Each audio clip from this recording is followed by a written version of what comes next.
हालत राहुल जी की हो गई है कि गाड़ी के आगे कोई नहीं, पीछे कोई नहीं।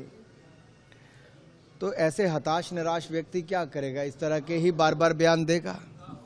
जब जनता सुनने को नहीं आती, उत्तर प्रदेश जैसा बड़ा राज्य जहां नेहरू गांधी परिवार की 4-4 पीढ़ियों के लिए वोट मिलता था, सीटें जीतते थे, आज वहां पर उनकी सुनवाई नहीं, कोई पूछने नहीं आता है। एक तरह से विदाई यहां से उनकी नेहरू गांधी परिवार की हो गई है। तो हताश और निराश तो वो दिखेंगे। और दूसरा, जब वो यहाँ से हार के वायनाड चले गए थे, तो वायनाड से केरल से जाके उत्तर प्रदेश के लोगों के बारे में जो टिप्पणी की थी, उसका दर्द मुझे भी आज तक होता है। तो उत्तर प्रदेश के लोगों को कितनी पीड़ा होती होगी।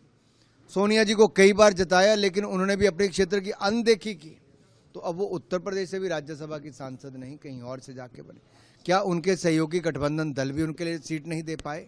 ये अपने आप में प्रश्नचिन्ह खड़ा करता है कि दिखावे का गठबंधन है, कुल मिला के ठगबंधन है।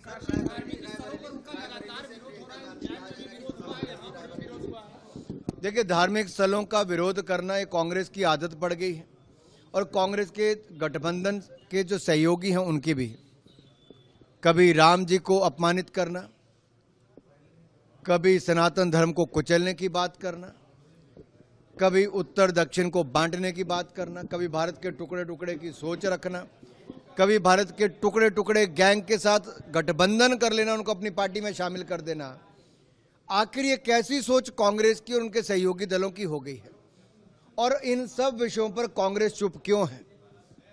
पाकिस्तान जिंदाबाद के नारे लगते हैं जब कांग्रेस का राज्यसभा का सांसद कर्नाटक से जीतता है, लेकिन श्रीमान राहुल गांधी और मल्लिकार्जुन खड़गे जी कुछ नहीं कहते, पर्दा डालने का काम करते हैं, छिपाने का काम करते हैं।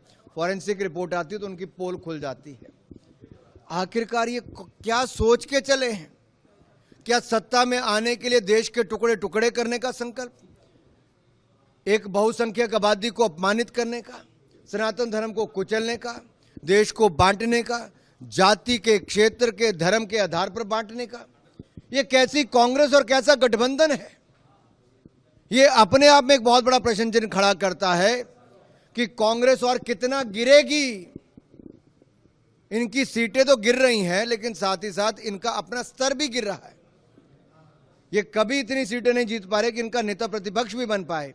और जितने गंदे और भद्दे बयान अब दे रहे हैं, अब जनता भी तय कर लेगी कि सुपड़ा साफ कांग्रेस का होगा।